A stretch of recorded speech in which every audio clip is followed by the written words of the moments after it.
I'm Amanda Sapola, and this is Eva Allen. Okay, and we are doing, Okay, so we are doing Foundations of Secondary Formative Assessment, and I'm going to get out of here for just a second. So if you can pull up a phone or computer, the code is up here if you go to menti.com. This will just help us get to know who's in the room today. So we don't need your names, but if you could give us whatever your title is, whether you're a special ed teacher, an administrator, just so we know who's here. And I will read the code for everybody. I'll give you a second to get to menti.com. And the code is 2477-2638. And we're going to use this we have a couple questions now, and then we have one at the very end. So you can keep this window open somewhere. Okay. Oh, the code is, one more time, 2477-2638. I'm pretty sure that most of you have probably seen Menti before. So knowing that the words that get bigger, that means that we've had multiple responses. So right now we have a lot of consultants in TAC. Okay. Oh, still coming in. All right, let's go to our next one.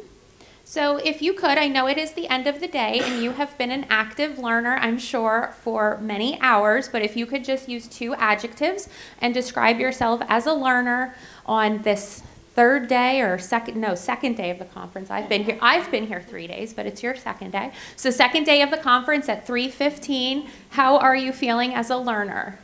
Yeah, lots of info.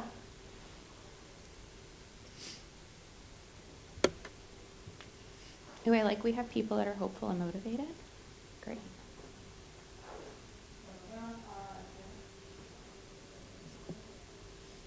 I bet I know who put excited. It's probably one of my friends in the back.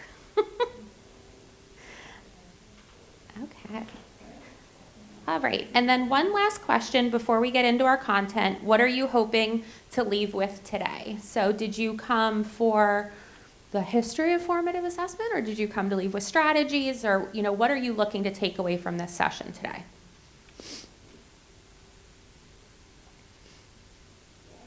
That's what we were hoping people would say. So perfect.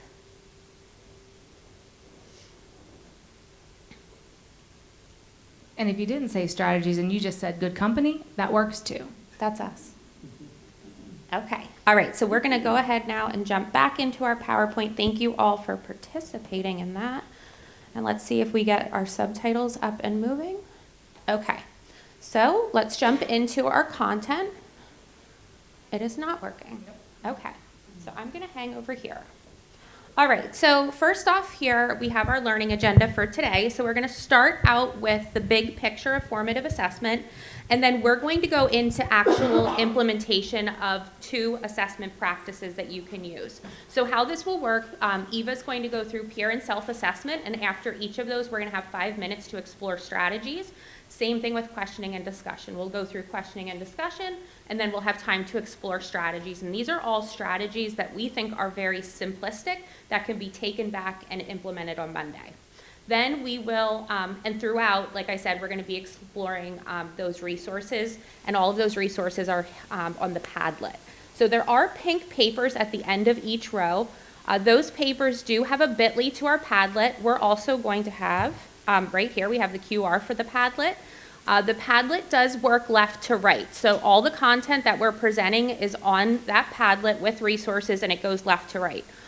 Also on the Padlet, you will see 2 presentations that we did last year, and you also have bit.lys to those presentations. So Eva and I did a formative assessment series last year, and then we're asked to present that content here. The only thing is we've jam-packed 6 hours of content into this 1-hour session. So we're going to move fairly quickly, but all those resources are there for you. Okay, so let's start with formative assessment, the big picture. So I'm sure everyone in this room is very familiar with the Danielson framework, how we evaluate all of our teachers in Pennsylvania. So when we're talking about formative assessment and we're looking at this domain 3 instruction, we're really hitting almost every one of those components within that domain. So I just want you to keep this in the back of your head as we're going through this training. How will your domain 3, your instructional practices, be able to change, hopefully strengthen with the implementation of some of these strategies? So just keeping that in your mind as we move forward. So here we have our 4 types of assessment, also probably a review. So we have formative assessment, that's all the stuff that we're gonna go over today. And the most important thing with formative assessment, and you're going to hear me say this more than one time, is that it informs your teaching. So we're not just collecting a piece of data formatively and letting it go and sitting on the shelf. We're doing something immediately to change our instruction, whether that be reteach or moving on with content. So if we're getting really good results. But needs to be formulating where we're going next. Summative assessments, that's something like a PSSA. It's a culmination of a student's performance. Diagnostic, the most common diagnostic that comes to mind would be like classroom diagnostics tools that we have here in PA, the CDT, a lot of people just call it that. And then benchmark and interim assessments, I think of things like DIBELS, Acadience, those things that we're doing a few times a year to see where students are. Okay, so we have our 7 principles of formative assessment. So the first one, we want to make sure that we have clear, defined criteria for those performance goals. So not just having that defined through whether it be a rubric or a homework wrapper, assignment wrapper, you want to make sure that that's also communicated with our students very clearly. So not just defining, but also communicating that. Encouraging student self-reflection, so not only reflecting on their own learning, but also they could be reflecting on peers' learning, and a lot of self and peer is what Eva will be going through. Detailed, actionable feedback. We want to make sure that our feedback is always consistent, it's specific to the students, and it's informing about their learning. And teacher and peer dialogue. So a lot of this I will be covering then with the questioning and discussion portion. Positive motivational beliefs and self-esteem. Self-efficacy, how students feel about themselves in their classroom, has a huge effect size. I wrote it down. It's 0.92. So in effect size land, that's massive. So our students just feeling good about themselves, their learning, can have an impact on their outcomes. And then providing opportunities to close the gap between current and desired practice. And this is all of that information that we're collecting to help guide, shape our future teaching. And if we have a gap between what we're getting formatively and where we think we should be or where we've defined us to be, that's where that change in instruction will happen. All right, Eva. Okay, we're going to briefly talk about, again, feedback, questioning and discussion techniques, and peer and self-assessment. So those are the 3 areas that we're going to focus on today. But I did want to touch upon the learning targets and success criteria. It's been a long day. Conference coffee is like right here on me. So just bear with me being tongue-tied and a little bit exhausted. And I'm reading the room. So I feel you. But anyway, we would just want to talk about feedback, questioning, discussion techniques, and peer and self-assessment, and all centering around student learning. So, okay. So looking at learning targets is exactly that. Where are we going? It is where we want to take the students to.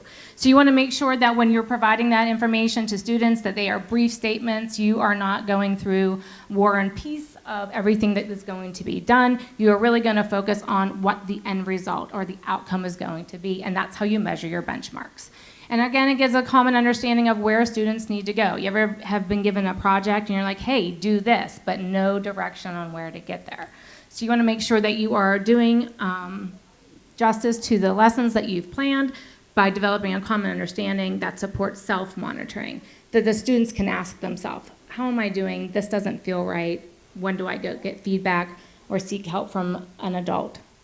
And then lastly, in language that students can understand. We want to make sure that we're speaking to students at their level and with language that they know that they can reach. If we're talking above that, they may be overwhelmed, and that impacts the self-efficacy and their belief that they can actually accomplish the task successfully. So looking at feedback and the importance of relationships, I bet you have heard all about relationships, especially yesterday. It's centrally focused with a lot of behavioral approaches and PBIS. So when we think about feedback, not just what we give, but what we want to receive, it really is the crux of how a relationship is formed. And think about this. When you come into a room, you don't even have to say anything about feedback. Reading the room is a formative assessment. I see that you're tired, so we're moving on. But I want you to know that your importance, whether you're a building administrator or a classroom teacher, the impact that you have, especially as it relates to feedback is essential. How we give it, when we give it, and why we give it. And again, it is the most powerful tool to improve student outcomes. And how do we know that? We'll get to effect size moving forward. So thinking about centering cultural responsiveness when we are providing feedback, I always like to say, how do you like to eat an elephant? Well, you don't. But students sometimes don't like the assignment or the ask of them. So what you want to do is, how can I make this digestible? One bite at a time, one benchmark at a time, one task at a time. So when you're providing feedback, keep that in mind. And also think about how much they have to do to get to the learning target. If they see it's out of their reach, I can guarantee you they're going to shut down, and the effort and efficacy is going to drop tremendously. And then you want to make sure that we give it in a timely and supportive manner. Centering yourself in that, when we think about the feedback that we receive as educators from our administrators, how do you want to receive feedback? Where do you want to receive feedback? Do you want to be in the middle of a teacher's faculty meeting and hear about what you did in third period? Maybe if it was good, right? But you don't want that corrective feedback or any feedback maybe in the public. And some kids don't respond to public feedback anyway, whether it's good or bad. So keep that in mind as you are working on providing feedback. Amanda briefly touched on effect size. How many of you are familiar with John Hattie? John Hattie's work, absolutely. And by the way, there's a conference I just found out about in San Francisco. It is the Visible Learning Conference. Looks like an amazing thing. Hope to see you there. I'm going to try to go. But I absolutely love his work because it pinpoints that learning target where we're going to go. So when we look at teacher feedback and student-teacher relationships, looking at the top 11, ranking in terms of the greatest outcome on student success, it shows that those are the two key areas. But if you go up to the top and you look at self-reporting, that is also part of student and peer feedback, as well as providing formative evaluation, rank number 3. So look how many different effective practices that result in significant outcomes you have when you incorporate these things centering relationships. And there's the image of the effect size. Anything greater than 0.4 is a year's worth of growth. I'll just give you a second to look at that. So feedback is at a 0.73, which is high in terms of what your student outcomes will be. Same for student-teacher relationships, 0.72. And again, 1 is a 3-year gain. So anything that's close to the 1.0 mark means that the students have progressed towards a 3-year gain. All right, let's look at this roadmap. Where am I going? How am I going? And where to next? So again, just framing it in terms of how you deliver feedback, make sure it's clear and understandable. This is pretty much covered in the previous slide, so I'm not going to beat this with a dead horse. But I want you to just really concentrate on where is the learning path you're going to take and guide your students on. You're providing them the roadmap. Oh, and there's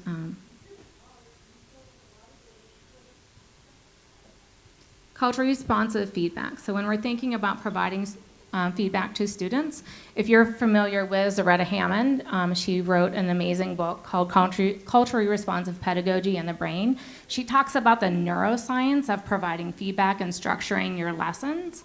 And one of the things that she outlines in her framework is to really begin with creating connection on non-academic first. How do you start out, right? So if I was working with you and I knew that we were going to have to sit down and really work on a writing project, and you came to me and I knew maybe it was a little bit overwhelming, and I knew it was going to deliver feedback to you that maybe you wouldn't necessarily appreciate in that moment, I would definitely start off by, let's lessen that anxiety. Hey, how you doing? How's your day going? So you want to really connect. Ever ask a student, how are you doing? Before you actually get into the work and what it is that the ask is, you want to make sure you affirm and validate ability, give them an encouragement. I know you've been working really hard on this project, please, so I am so excited to talk to you about the great things that you've done, and let's talk about how we're going to make it better. Have students analyze and identify areas of ease and difficulty. What did you do well? What did you need a little bit more support with? Strength and growth. Provide actionable steps, and this may include providing examples focused on targeted learning. And then ask at the end, summarize. So what are your next steps? I actually do this with adults in coaching. I'll ask, hey, what is it that you're going to do? What are your next 3 steps? Because you probably have given them way more than 3 steps, right? Let's make it digestible. So how can we do this very easily so that it's 1, 2, 3? Okay, that's good. Write that down. They know what to do. It was confirmed by you, and then you move on. So that's just the framework for culturally responsive feedback. And again, as a teacher, this is the pinnacle of all of our challenges, having time to make sure that we circle back around and follow up. So let's look at peer and self-assessments. This is the why. I'm not going to read it to you, so go ahead.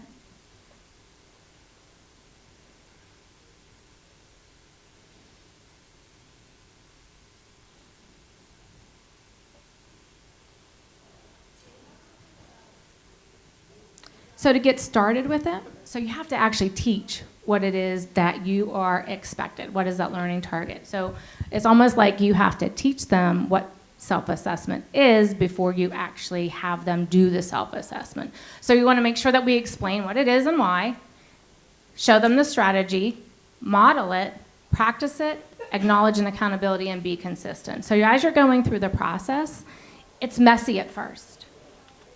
Own that, and that's okay. Get started, get better. So as you're going through the process, you'll see that they will take ownership and be the best feedback givers, because with their peers, that's a very trusting relationship when you can actually do that. So as they're self-assessing, as we self-assess, we're going to look at some tool exploration. So if you haven't pulled up the Padlet, that's the QR code. Yeah. Does everyone have it pulled up? Yes? Look, I'm going to do a formative assessment. Give me a thumbs up if you have it pulled up. Go ahead, Bryn. Well, can you put it back? Oh, sorry.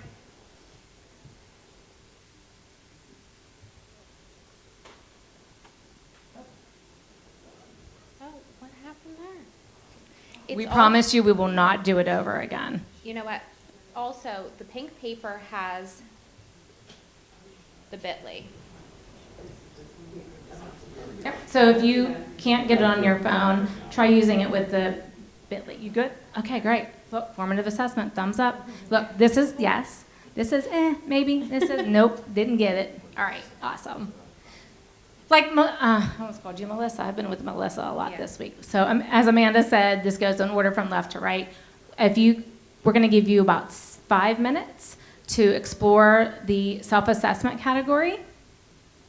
And you'll see 3, 2, 1, stop. Some of these may be familiar with you. Mind maps, first and last word. And I'm going to do first and last word with you in 5 minutes. So go ahead, take some time to explore, and we'll get your feedback in a minute. So if you heard Michael Franti, that was one of my favorite songs, but it says, "The more I see, the less I know." And I think we might be feeling that way at this time, right? So let me hear your thoughts. Did you find anything that stood out to you that you would like to try, that interests you at all? You can speak to it? I'll pass around the mic. What's something that you might try?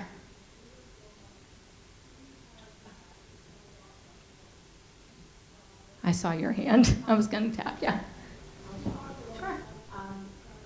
So I frequently use Nearpod with my kiddos because I have a lot of students that don't like to, they don't like to share that they're still having questions about something, and so that allows them to share what questions they have, and I'm still able to connect or collect them, and then the rest of the students don't know that those students have questions. But I do like the 3-2-1, and I think that that's a good way to end those Nearpods. That way I can focus on the students that still have questions, but still gather what they've learned and what they found interesting. So it's just putting that into the Nearpod is something that I plan on using.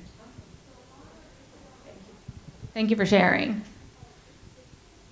So 3-2-1 in adult learning or professional learning settings could be called like rosebud thorn, something that was difficult, something that worked well, something that you need to grow on. So there's different names for it, but 3-2-1 is the one that we had listed on the Padlet. The next section we're going to talk about is peer assessment. So how are students providing feedback to their peers? Again, here's our why. I'll give you a chance to look at it.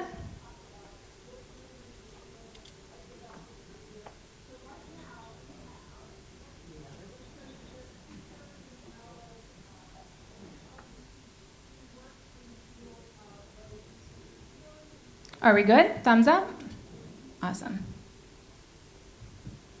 Okay.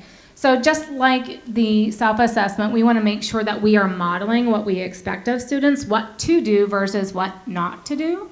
And using prompts and protocols is a really great way to organize your lessons if you are really centering on peer assessments.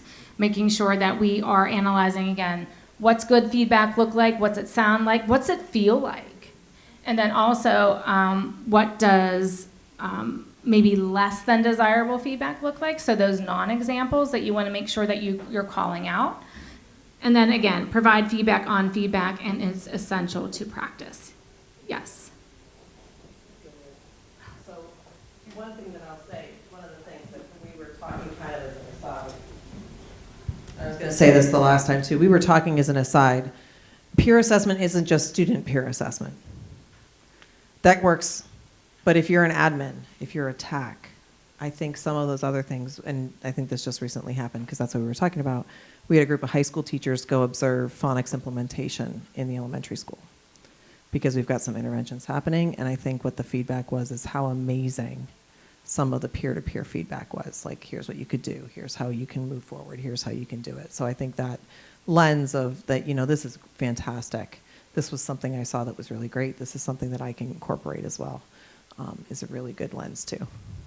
I got this. Totally forgot. There you go. You got multiples. So to Lisa's point, something that you may want to consider doing is teaming up with your partner. Maybe you're going and observing someone provide self-feedback. See, it's time to wrap this up. It is a long day. And so, again, just modeling peer to practice. Maybe you're going to go visit a teacher partner or someone on your team providing feedback, or even classroom organization of how we're going to roll this out.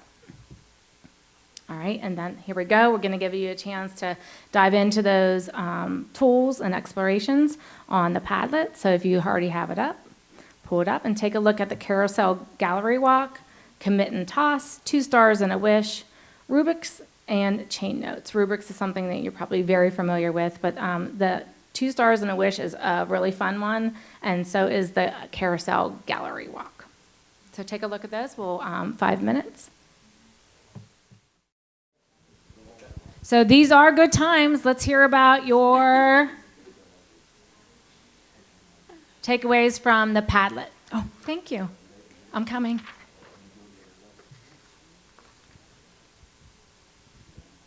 I'm just going to speak for Courtney. She's the one that actually brought up this good idea. As training and consultants, we don't really get an opportunity to be in the classroom. but she made a good comment, like we could use some of these formative assessments for when we put on trainings for our adult learners. So yeah, there's a few of them that we would like to try that we haven't done before. Probably the commit and toss. So, but yeah, we tend to go with what a colleague's been doing and what we've seen in their slide decks or whatever the case might be. Maybe we're reusing it or whatever the case might be. And so there's just a few that's like, oh, we could try that instead. So thank you. Excuse my reach. Anyone else? Something that you want to share or take away from the peer assessment tools? So I work mostly with struggling learners, students who have a lot of anxiety or students who aren't performing well in their classes. And what I liked about a lot of these were they were almost, you could be safe. You could feel safe in the classroom. There were some that were anonymous, like the commit and toss. And so I really like that the students can engage with their peers, feel part of it. They can maybe relearn something. Sometimes they learn it better from their peers, ask questions without feeling judged. So I like that piece of it. I like the fact that you brought up the point of a safe space, right? Because when we are giving feedback or even self-talk about the things that we do on a daily basis, having that safe space to be able to, really just call out what we need to improve on, which is sometimes a humbling moment, even as an adult. So when you have the secondary level where there's a lot of emotions, a lot of maturity, or growth and maturity along the way, those are very key and critical components that you want to think of. I did want to go back real quick to one of, anyone know Camp Hope, the book Camp Hope?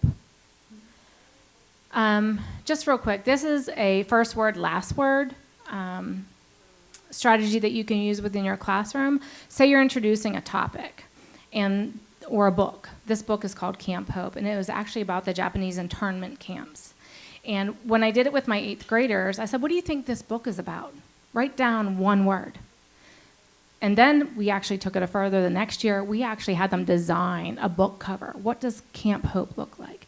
So incorporating those other strategies in the first word, or another way to do pre and post understanding of what a subject is or a book is, a really great way to show students how they're learning and has shifted and changed from beginning to end. And I promised I wanted to make sure that I elevated that example for you as it relates to adapting these to meet your students where they are and also incorporate their interests. So if drawing or art is an interest of theirs, how can we incorporate their interest in the way that we are using these strategies in our classroom? So that's all I had to say, and I'm going to turn it over to Amanda. Okay, you can keep that one actually. Awesome. Okay, so now we've covered peer and self-assessment. We're going to move into question and discussion techniques. So first, getting started with questioning and discussion, the big thing I want to point out here is planning. So good, effective use of questions does not happen sporadically in most cases. In most cases, we need to look at the content ahead of time and plan those high-level questions that we're going to use in our lessons. We also need to make sure that if we're having student discussions, we are listening in on those discussions. We cannot give students a prompt, let them discuss, and never check back in to hear what the conversation is that's happening. If we're not checking in on those conversations, we have no data from that formative assessment practice to impact our learning. So really making the time, putting in the effort to have that time for those discussions, but then also listening in. Another really important thing, and yesterday was the full behavior day, is having those expectations and procedures for how discussions occur. So I think sometimes we avoid student discussions because we may not have those procedures. It takes too long for students to get to different parts of the room, or they're not respectful of each other's ideas. So we really have to be very cognizant of knowing those procedures, those expectations, and making sure that we've defined those for students and taught those how those things are going to go. And then also making sure that we're planning scaffolds. So if we are having a conversation, like Eva was saying about the Japanese internment camps, you need some background knowledge before we can have a high-level discussion on that topic. So making sure that we have provided that background knowledge, given wait time when we're asking questions.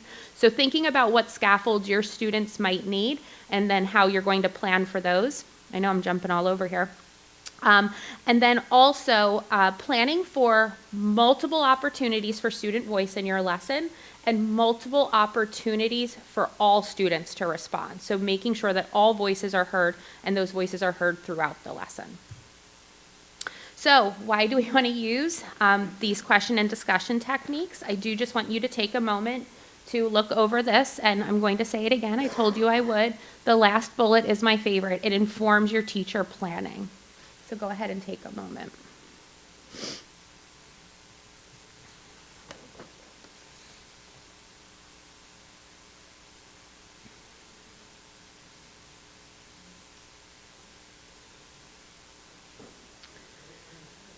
So big thing here, we teach our lesson, we implement, we use one of these strategies that we're going to go through, and we get bad results.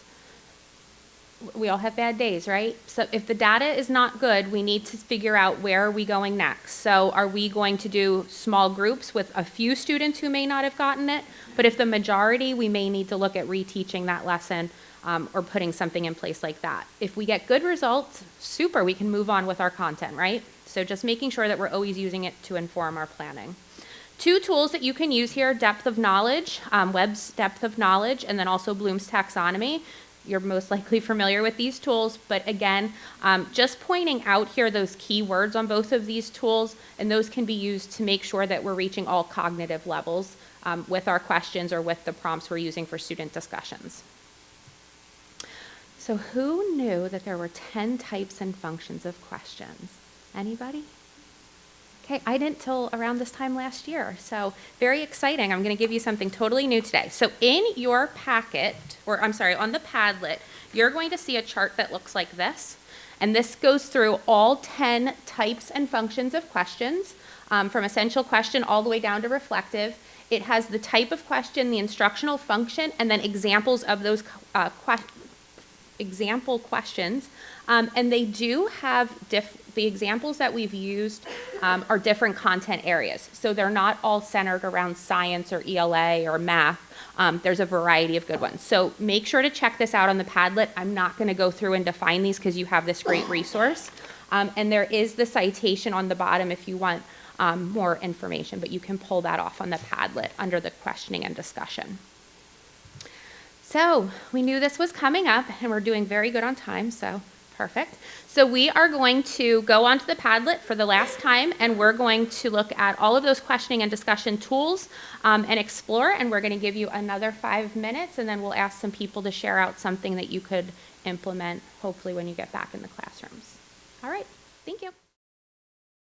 Okay, if we can come back together, the DJ has stopped. Okay, anyone want to share a questioning or discussion tool that you could use in your classroom when you get back, or in your training or professional development, if that's what you do? Anyone? Oh, yes.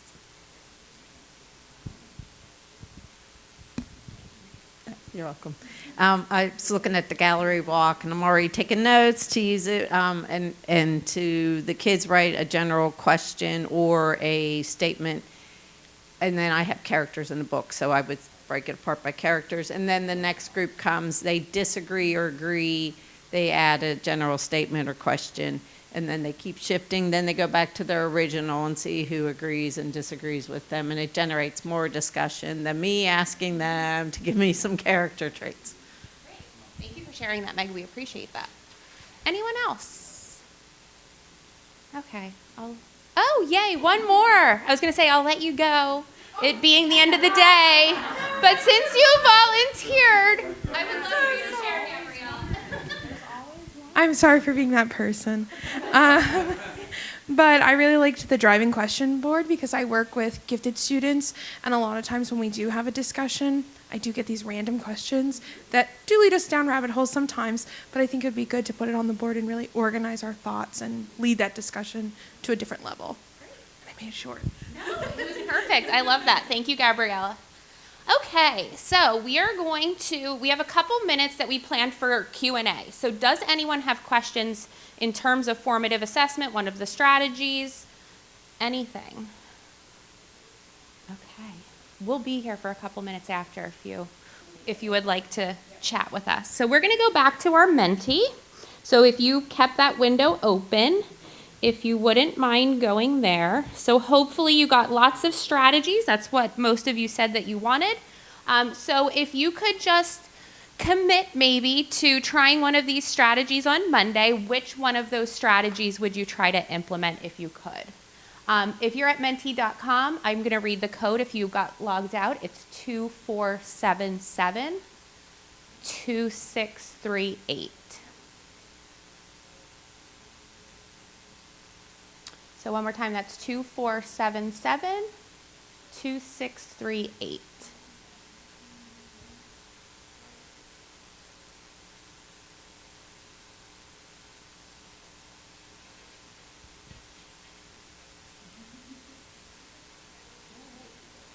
We're going to try to get at least 20 responses. I think we have 25 people, so if we can, that's a good goal for us, right, Eva? Yes.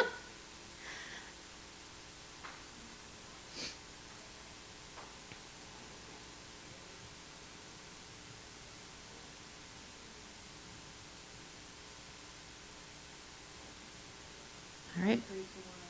Mm-hmm. And these are pretty simple, right? It doesn't take a whole lot of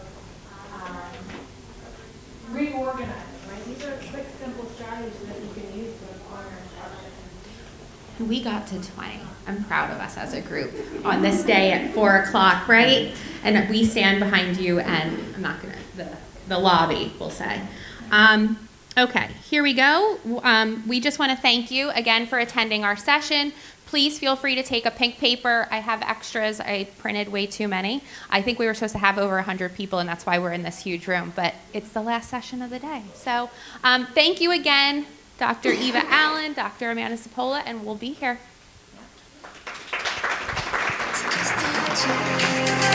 Just